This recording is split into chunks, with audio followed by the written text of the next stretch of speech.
Mismong si David Licauco ang nagbigay pahayag ukol sa mga akusasyon sa kanya na ginagamit lamang umano si Catherine Bernardo. Ayon kay David, "I think I'm just being true to myself."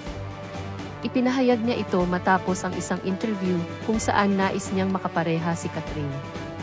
Bagamat may mga nagsasabing parang sinasabay ni David ang panliligaw ni Alden Richards at Jericho Rosales kay Catherine, iginiit niya na ito ay simpleng pagpapakatotoo sa kanyang sarili. Noong bata pa raw siya, si Catherine ang kanyang iniidolo at pinapanood.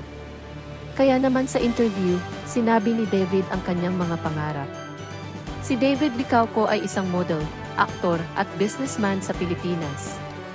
Siya ay mas lalong nakilala sa mundo ng showbiz nang gampanan niya ang karakter ni Fidel sa serye na Maria Clara at Ibarra. Dumami ang kanyang mga tagahanga at isa na rito ang kapatid ni Zinab Harake na si Rana. Sa kaarawan ni Rana, ikinasurpresa siya ni Zinab ng isang date kasama ang kanyang idolo na si David.